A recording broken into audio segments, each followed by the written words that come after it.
We're here this afternoon really to celebrate the lives and service of 5 people. And so it really is exciting to be here for the 5th time. And we do have 3 former inductees, and that's exciting to have them come back. And Joel Nystrom will certify that I didn't allow him to speak more than 5 minutes, and he's come back for the 3rd time. So, Joel, would you stand up and be recognized? Joel Nystrom.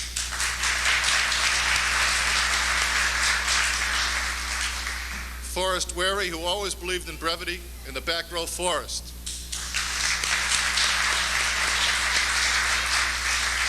And Walter Wuerl, last year's inductee.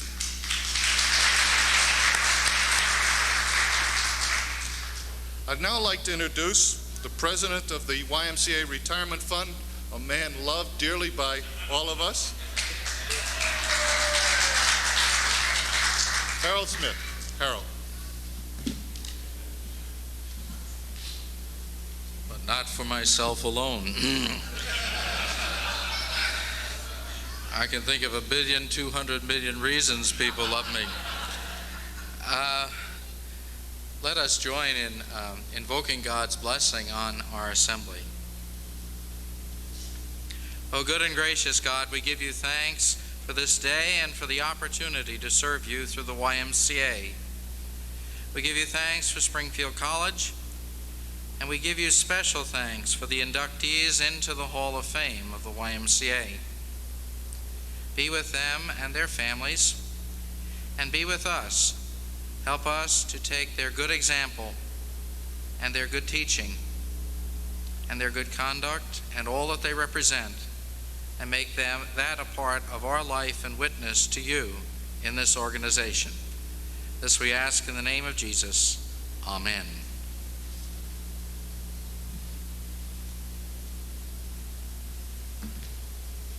And a person who's been very involved in our Hall of Fame induction and has been extremely supportive here at the college, making sure that the college performs and makes this event extremely important, the president of Springfield College, Frank Falcone. Frank.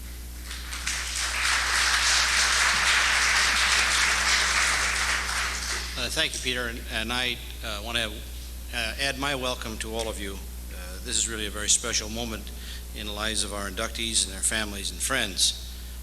We're very proud to have Springfield College remain as the host institution for the Hall of Fame, and we're delighted to have so many of you here today. By the way, Peter told the inductees they couldn't speak long, but he didn't tell me that I. So I have a long speech I want to give you, but I won't do so.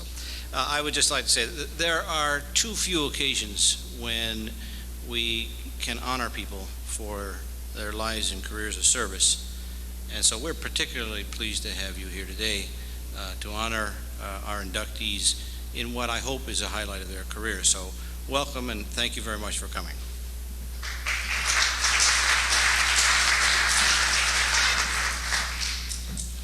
I told the folks at lunch that I had the pleasure of working very closely with 3 of these inductees, and I told the folks that I felt like a young Turk, but I begin to wonder as many of my friends get inducted into the Hall of Fame. President Falcone, on behalf of the trustees of Springfield College and the YMCA Hall of Fame Committee, I have the honor of presenting to you Jack H. Dunderdale, Donald S. Haywood, Fred V. Hoshiyama, William A. Howes Jr. for William A. Howes, and John O. Root for induction into the Hall of Fame. I'd like each of you to come up, take a chair here. Could I have John Dunderdale, please? Come forward, please. John H. Dunderdale, by virtue of the authority given me by the National Council of YMCAs of Canada, by the YMCA of the USA, by the Commonwealth of Massachusetts, and by the trustees of Springfield College, I now declare you a member of the YMCA Hall of Fame and welcome you to the privileges and responsibilities of membership. Congratulations.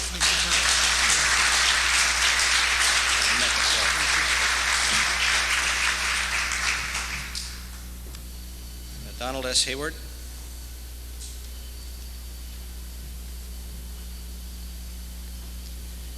Donald S. Hayward, by virtue of the authority given me by the National Council of YMCAs of Canada, by the YMCA of the USA, by the Commonwealth of Massachusetts, and by the trustees of Springfield College, I now declare you a member of the YMCA Hall of Fame and welcome you to the privileges and responsibilities of membership. Congratulations.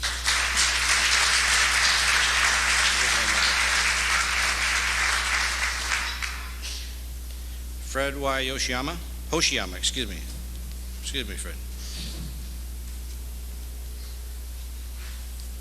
Fred Y. Hoshiyama, by virtue of the authority given me by the National Council of the YMCAs of Canada, by the YMCA of the USA, by the Commonwealth of Massachusetts, and by the trustees of Springfield College, I now declare you a member of the YMCA Hall of Fame and welcome you to the privileges and responsibilities of membership. Congratulations.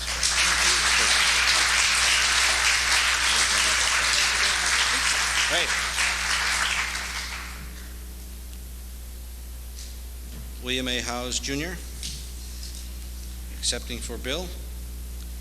William A. Howes, by virtue of the authority given me by the National Council of YMCAs of Canada, by the YMCA of the USA, by the Commonwealth of Massachusetts, and by the trustees of Springfield College, I now declare you a member of the YMCA Hall of Fame and welcome you to the privileges and responsibilities of membership posthumously.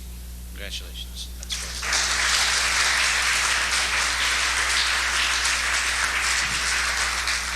great. And certainly not last but not least, John O. Root.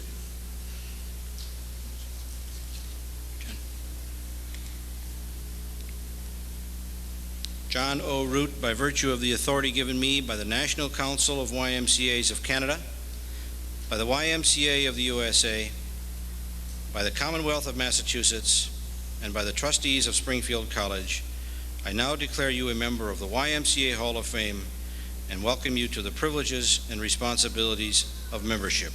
Congratulations. That's great. Okay. Is there one more? Did I miss somebody? Okay, good. Well, thank you again. Well, once again, I think this represents a unique honor for these gentlemen. I think it's well-deserved. Peter did not really speak too much about the selection process, but as you know, we solicit nominations from YMCA professionals all over the country, and a committee meets very carefully to screen these gentlemen. It's never an easy task, and of course, as one who does not know all of the YMCA professionals, one of the things I'm very impressed with is the level of dedication and commitment and the creativity that really represent their careers.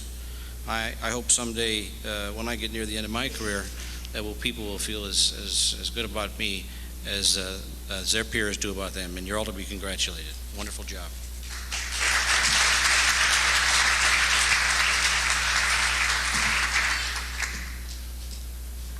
Congratulations, all of you. Our board now has 17 members, and I'm sure that those 17 plaques there represent great tradition in this great movement. I have been thrilled to be a part of this award ceremony for 4 of the 5 years and have enjoyed the remarks of our inductees. What I'd like to do is start with Jack Dunderdale, ask him to give a few brief remarks and welcome him to the Hall of Fame. Jack?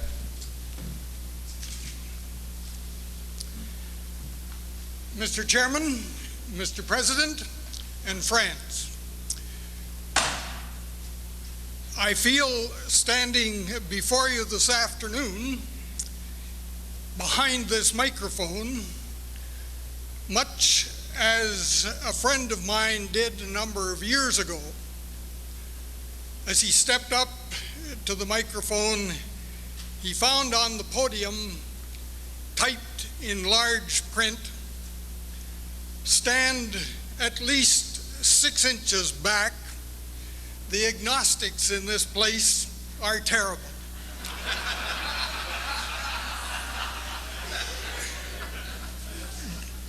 There are no agnostics present this afternoon, I'm sure. But there may be some gamblers, particularly over the matter of the time span. My wife and I are most grateful to you, Mr. Chairman, and friends, for the warm welcome that you have extended to us today. We feel very much at home. Perhaps one of the reasons is that Canadians, many of them, have laid the foundations of their professional careers here at Springfield. Two of the first to come were a couple of young men from Montreal, T.D. Patton and James Naismith. You know the Naismith story. I'd like to say just a word about Patton. Both had come at the suggestion of D.A. Budge, then the General Secretary of Montreal. The year was 1890. Springfield was just underway. Patton had come because Budge had suggested that if he were entering a YMCA career, Springfield was the place to secure his training. After completing his course, he went back to Montreal to work with Budge, then out to the frontiers in Canada, to Winnipeg, the gateway to the Golden West, as the General Secretary of the YMCA that had been established in that city. In 1902, just a few years later, he was on his way to another pioneering post, this time in the capital of India, Calcutta. In case any of you are wondering about a slight error on the capital, Calcutta in the early 1900s was the capital of India. Delhi became the capital in 1911. Patton had been invited to inaugurate the downtown branch of the Calcutta Association. Since he had been a member of Springfield's pioneer basketball team, it is quite probable that though there were no physical directors in overseas posts at that period, he introduced the game to the subcontinent of India.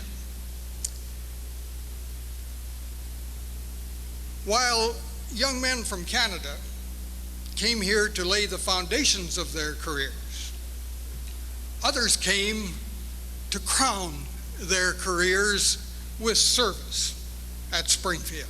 Perhaps the best known was Dr. E.M. Best, your president from 1936 to 1946. Ernie Best was the National General Secretary of the Canadian YMCA when I left Canada to go to India in '35. But when I arrived in India, I discovered that I was even closer within Springfield's embrace. For the team I joined there included J.H. Gray of the class of 1904, H.C. Buck of the class of 1910, and P.M. Joseph of the class of 1931. After 27 years with that team in India, I was traded, as players often are, to another team based in Geneva, Switzerland. The captain of that team was Paul Limbert, your president in the early 50s. Key players, also from Springfield, were Larry Emmons of the class of 1930 and Doug Dean of the class of 1938.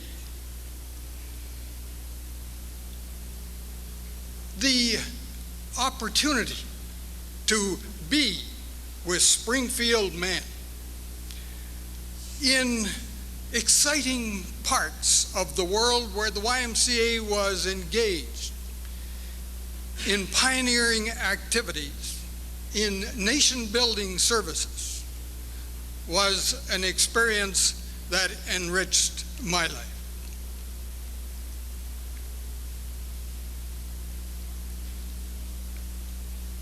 I must confess to a very strong feeling that the selection committee in the screening process to which the President has referred must have given considerable emphasis to someone with overseas experience. International work has long been one of the significant phases of the YMCA's total program.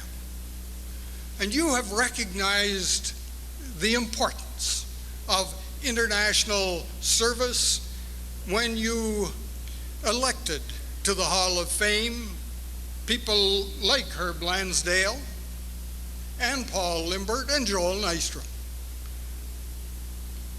In the days to come, you will undoubtedly elect others who have been involved in that constructive type of activity, for I am convinced, on the basis of what I see and what I know, that the YMCA will continue in creative demonstrations of ways and means whereby we humans will be able to live as fellow citizens in a world community.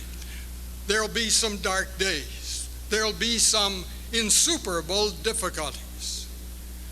But the YMCA has ever managed to push forward despite the obstacles. I'd like to mention at this point, just briefly, a contribution that my wife has made. And this is a richly deserved tribute to one who has shared this overseas program with me for a period of 40 years. Wherever we have lived, Jean has made certain that our home was open to all of the people with whom we were working, with whom we wanted to work, with whom we desired to establish contacts, and sometimes at short notice, she welcomed individuals into our home, sometimes families, sometimes whole groups.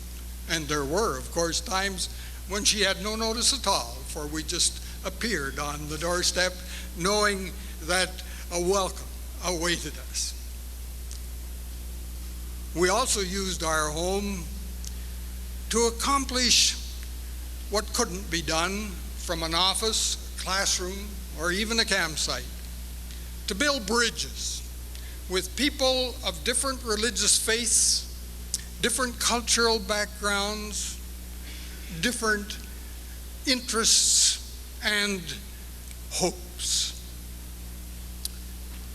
No matter who came to our home, they left with a feeling, because of the magic that she worked, that here they had been involved in an experience of genuine trust and fellowship. These brief remarks, and this does bring us toward a conclusion, Mr. Chairman, will indicate that for me, the years as a YMCA secretary have brought an endless stream of exciting, enriching adventures. They have also introduced me to a company of men and women who, and I say this with humility and honesty, were together working as God's fellow workers in attempting to extend His kingdom here on earth. What more could a man ask from his career? Thank you, Mr. Chairman.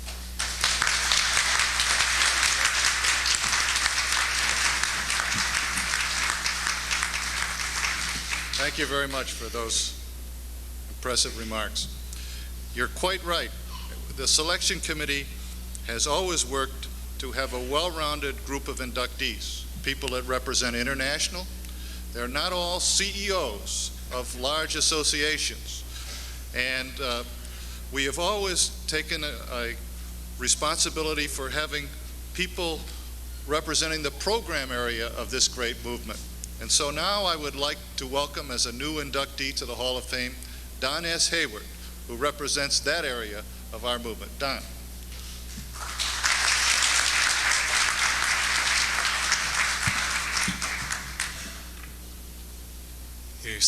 Jack spoke of the warmth of the welcome. It's especially warm for me. I had nothing but this heavy coat. We don't wear these kind of things out where I live, and so that just made it extra warm.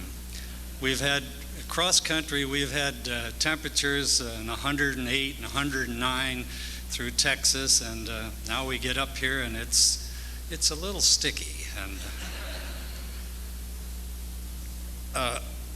since Jack spoke about his wife, I must speak about mine.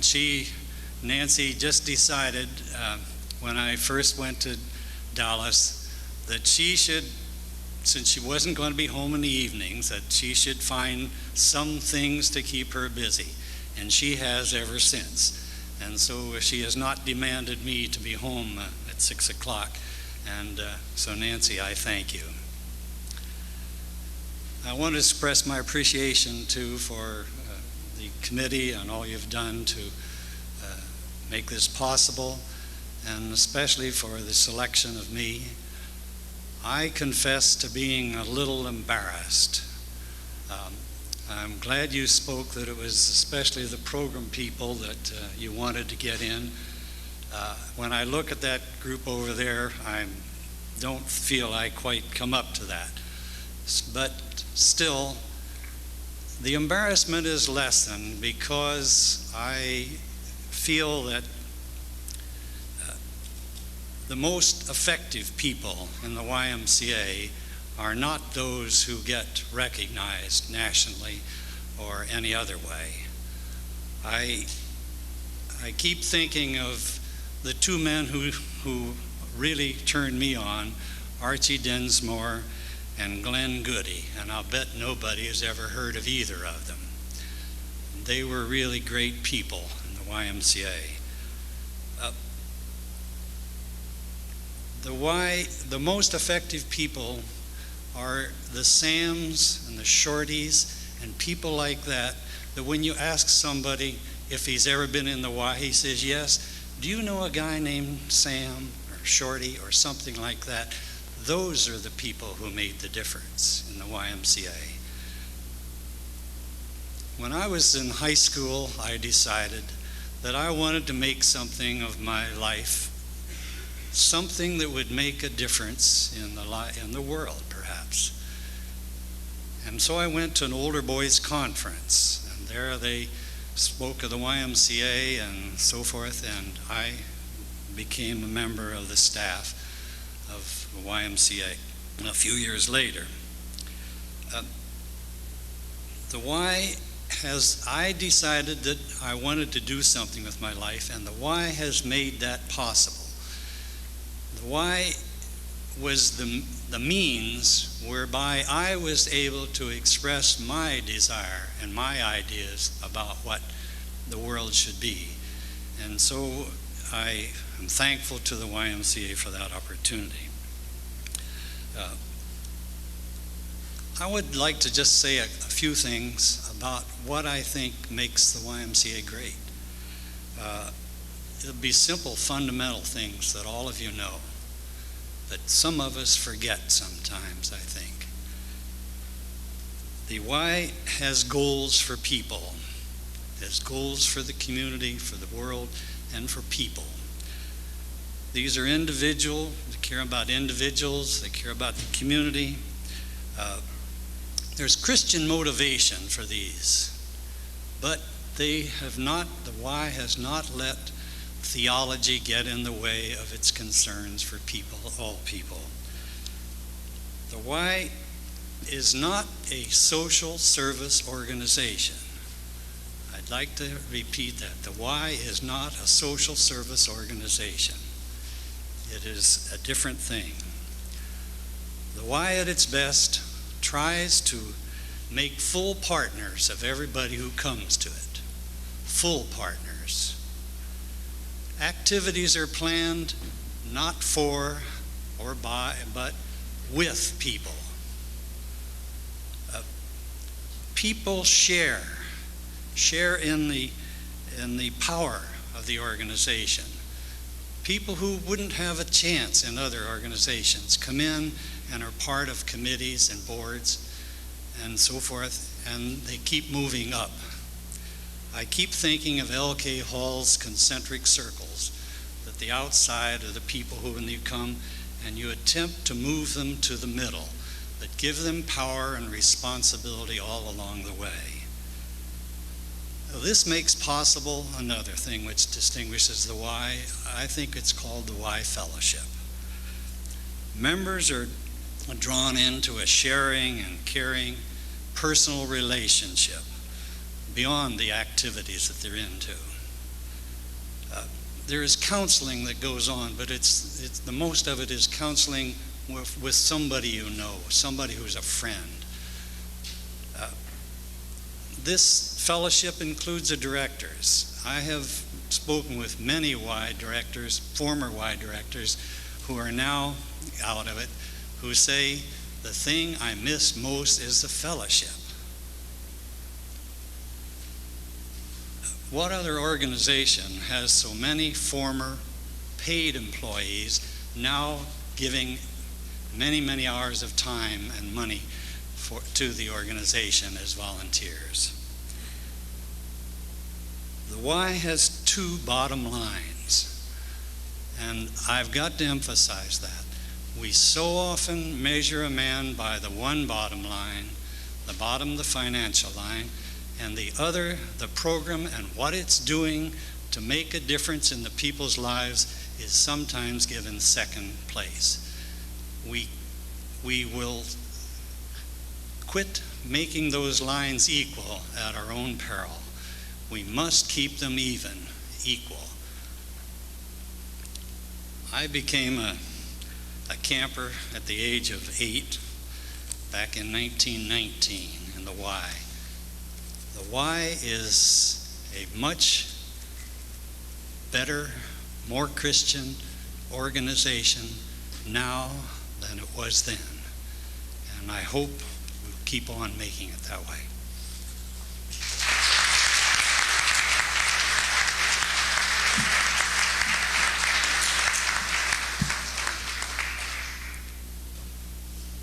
The next person also represents that program segment. Fred Hoshiyama and I go way back, and this contingent up front are people that he's worked with in program and has represented what Don said in our movement, and has just been an innovator, an outstanding program person in the YMCA. Fred Hoshiyama. Fred? Let me welcome you.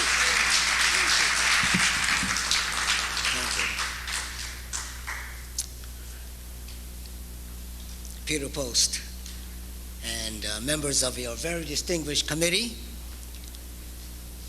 I want to also greet my friends and family members of the inductees who are here. And I just want to say a special word to what the YMCA is about, these young children here, and I certainly appreciate the fact that you took your time to come here. In behalf of the hardworking folks, the program folks, if I may use that word, that are in the vineyards of the YMCA movement, I call the trenches. for they are the ones that are also carrying out, perhaps more than anyone else, the mission of the YMCA. Is people-to-people, face-to-face kind of contacts, working with the needs that are out there. And so on behalf of those folks who may not have the national visibility or known as the CEOs of the largest YMCAs in the nation, but albeit their contribution is just as valuable, if not more so. And also on behalf of the long patience, deep, extreme understanding, the spouses of the YMCA, both male and female. In my case, it happens to be a female, my dear wife, Irene, and also the family members. My son, Matthew, and my daughter could not make it, Donna. And so on behalf of those folks who made it possible for me to be here, I want to say I accept the award and a rare honor that's given to us, plus the portrait that's inscribed up there on the wall. I learned, and I think all of you have learned early in life, that no man's an island. No person's an island. And it takes many, many, many friends in the right places at the right time for anyone to achieve any semblance of achievement or success. And this is certainly a true case in point here for me. And particularly, I'm so pleased, I kidded a little bit that I brought my own rooting section here, but there's folks here, some in the YMCA, some have left the YMCA, but many of them grew up in a YMCA work, and they're the ones in the trenches that, if I may use the word, help me, make me look good, in quotation mark. I'm so excited about this moment because it's, can't help but understand how a little me can be among the giants of the YMCA movement. You know, I lowered this mic a little bit, if you noticed, and I always looked up to folks, no matter whom, I kept looking up to the folks. And today, I'm so happy to be able to look up to the giants of the YMCA movement, those that are already up there, and those that are here today. It just is so inconceivable. I don't think my parents would have ever dreamt that this could have been possible.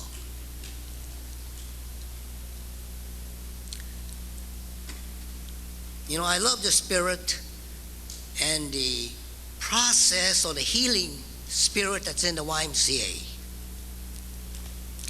Some of you perhaps knew, and some can read about the fact that when I got my master's here in this school, I got a lot of Dear John. I had about 24 interviews, and I get a Dear John letter.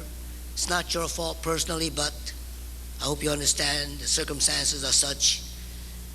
And so being a Japanese American was a kind of a handicap for me. But look at it. I'm here today, and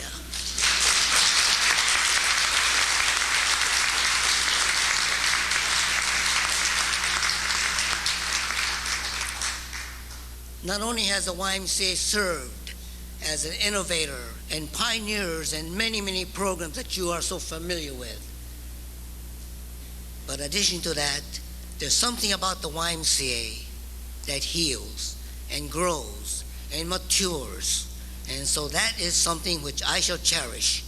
But it makes it possible because you care. You who are in the YMCA movement care enough to make changes and make those things happen. And so I certainly feel so proud of the fact that I belong to this movement. Although I'm retired, I'm still part of the spirit of the YMCA movement. And in closing, I'd just like to pay tribute to two persons that helped me move into the YMCA work. One is a little I shouldn't say little, he was shorter than I, but he's a little Tommy. You talked about the shorties in this world. He was certainly a shorty, but he was the first Japanese-born YMCA worker in the United States. His name was Tommy Tomizawa, and when he hired me, and you know, in those days, you don't apply for jobs. You wait until somebody taps you on the shoulder and say, "We want you." Well, he chose me to be the program person, in those days called the Boys Work Secretary. But at his retirement time, 3 words: a Christian gentleman, a Christian gentleman. And ever since I started YMCA work, I have tried my best to try to live up to that accolade, that high accolade, a Christian gentleman. Second, the personal encounter happened right here on this campus. Earlier I came to walk around a little bit to see if the Woods Hall was still there, but there is the little sidewalk there. And when, that's in March 1943, I was scrubbing with a toothbrush, and I'm not sure just what this all meant at the time because there was no fraternity, but I was scrubbing. It was cold and I had a little pail, and a tall, imposing gentleman came up to me and looked down at me and he says, "What is your name?" I said, "I'm Fred Hoshiyama." "Ah, a Japanese." I said, "No, Japanese American." "Ah, better still," he says. He says, "You are like a samurai sword, two-edged, the West and the East, the Oriental culture and understanding and the Western culture and understanding, and in YMCA work, that would be very valuable for unity and world peace." I have never forgotten that challenge. That man was John R. Mott, and some of you know his great works, but that never left me. So I just want to say thank you, Mr. Post, and your committee. I had some good friends at the right places at the right time, I know for sure. Thank you. Thank you all for coming.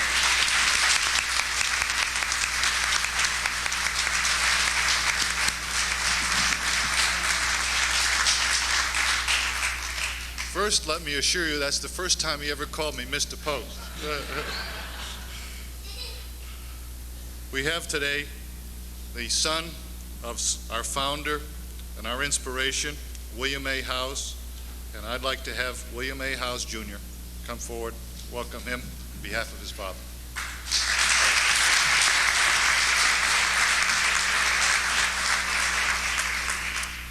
We are here today to acknowledge the outstanding lifetime contributions of several individuals, including my father, Bill Howes. Because of the exception made for my father, this occasion is also an occasion with an element of loss. On behalf of Bill Howes' family, I would like to thank you for that exception and for today's recognition of his achievements in service to the YMCA.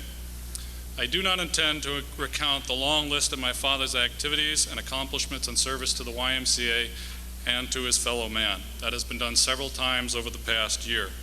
Instead, I would like to focus on a few of my father's attributes that were particularly important to his family. First, it has always been apparent to us that my father's commitment to the YMCA was strong and pervasive. He also had an inexhaustible curiosity and interest in many other fields. There only need to be some reason to turn his attention to them. My brother Brian and I frequently provide some of those reasons. My recent military duties have involved several trips to Iceland, so it was not surprising that after a while my father suggested that he accompany me on one of my trips. Early last spring, we made that trip. After we had checked into a hotel in Reykjavik and rented an extremely small car, we proceeded to go downtown despite the lightly falling snow. After visiting a few of the notable sites, the subject of conversation turned to the YMCA. Apparently, before leaving the United States, he had determined the approximate location of the Reykjavik YMCA and a contact there. As the darkness and snow intensified, so did our search for the Reykjavik YMCA. Now, Iceland is a country about the size of Connecticut with a population of 300,000. It was unlikely that the YMCA was going to be a large, imposing structure. However, after a number of stops in which my father, armed with a minimal knowledge of the Icelandic language, disappeared into a variety of buildings, his search was rewarded. Of course, most of the Icelanders had long since retired for the day, so he had to return the next day anyway. However, he had finally located this distant outpost of the YMCA and now felt content to go back to his hotel. My brother and I also share an appreciation for the seriousness and effectiveness with which my father gave form to his ideals and goals. He is a model to us in our efforts in our own professions. In every field and in the country as a whole, problems abound and expressions of concern and protest are endemic. There is nothing easier and more satisfying than an expression of concern or protest. However, there is nothing more difficult than to devote the time, the thought, and the effort to translate that expression of concern or protest into a concrete and attainable program of action, and then to persevere to overcome the inevitable obstacles until the program is successful. In all professions, it's clear thought and hard work are the only reliable means to sustainable progress. My father's ideals were high, most people's are. His distinction was in the extent and the skill with which he lived and realized those ideals. One of my father's favorite stories about his experience in the military is instructive.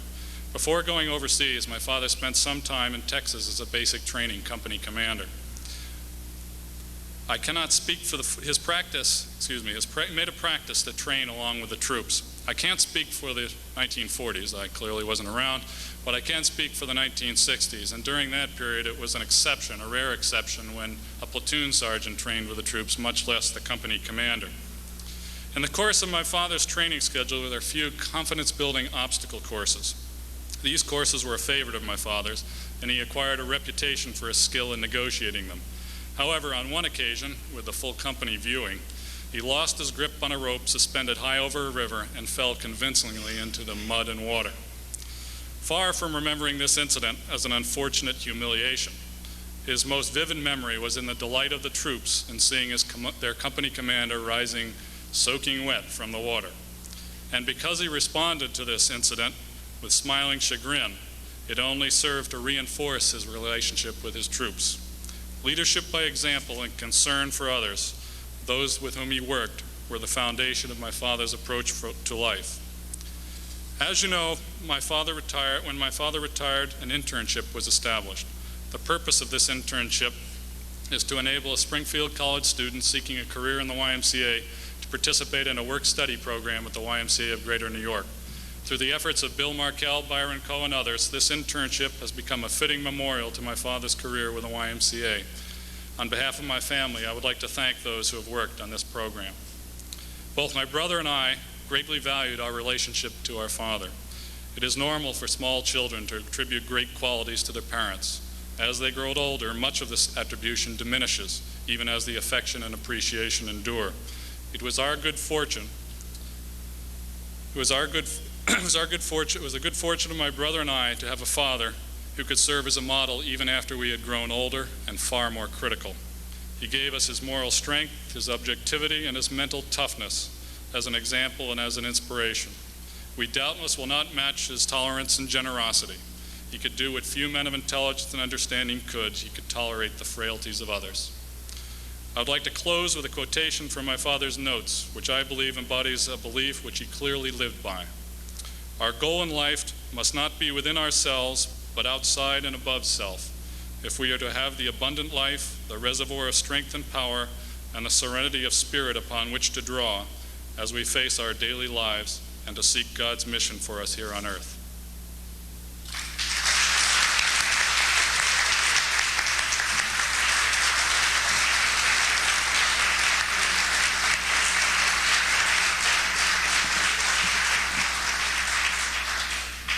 I'm sure many of you are aware that Bill Howes was nominated for membership in the Hall of Fame every year since its inception, as was John O'Rourke. But Bill said, you can't do that. Well, I'm chairman of the committee. And we had agreed last spring that Bill would serve one more year as chairman of the committee, and then I would replace him. And he said to me, I'm ready to go into the Hall of Fame when you put John O'Rourke in. Now, only John understands, and Bill Markell, I can see him smiling, understand completely the significance of that. But these were two giants in the YMCA who worked together for many years in two great cities in this country. John O'Rourke, welcome to the Hall of Fame.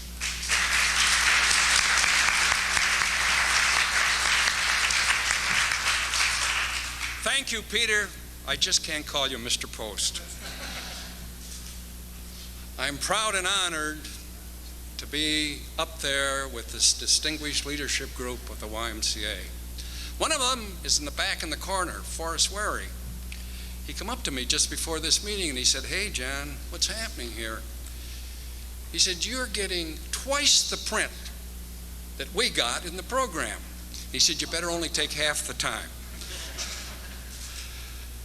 I'm here today not because of John Root. As I look back at all of this, and especially Bill Howes, we happen to come along in a leadership responsibility, in some ways at a great crisis period in the history of the Young Men's Christian Association.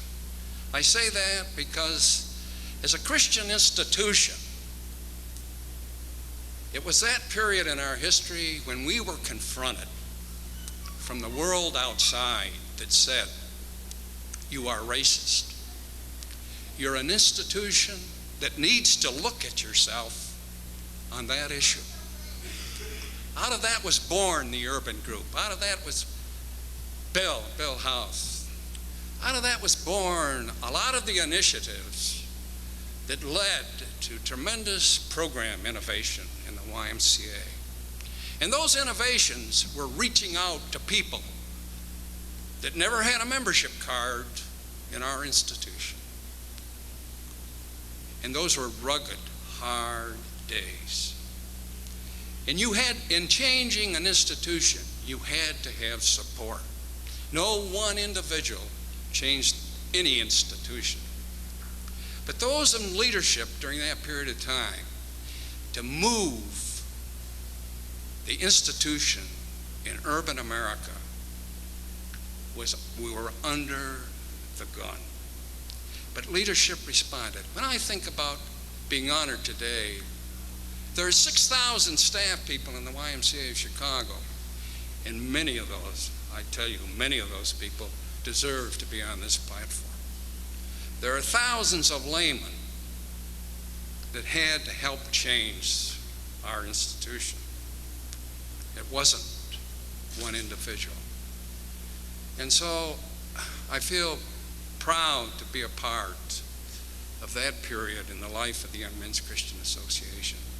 Because of that, everybody says the Christian emphasis in the YMCA, and I salute the International, because you know what?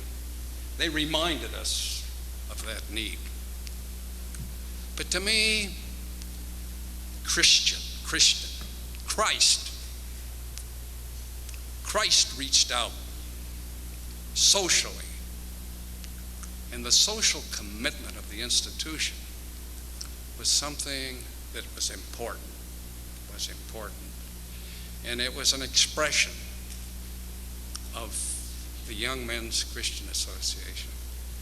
I feel humble in having had that opportunity during that part of our history.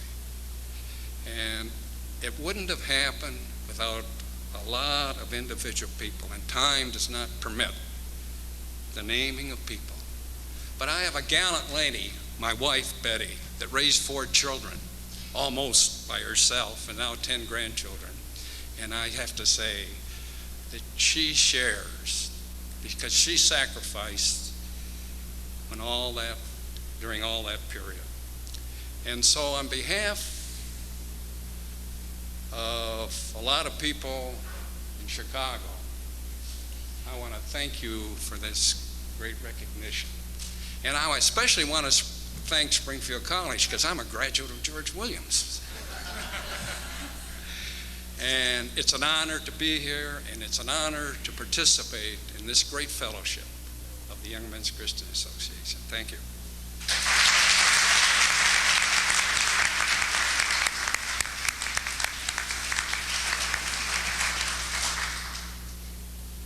You can see why this is such a pleasure to MC this meeting this afternoon.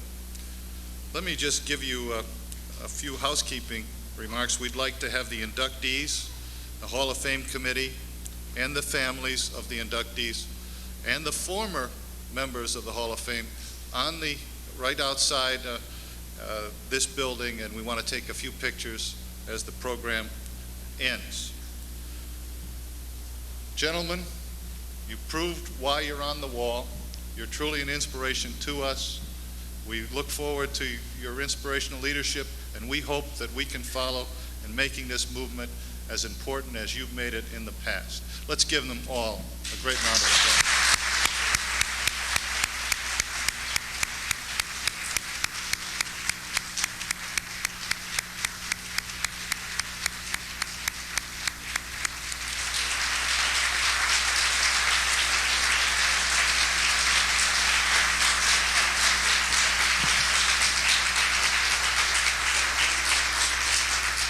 Harold, would you close the meeting?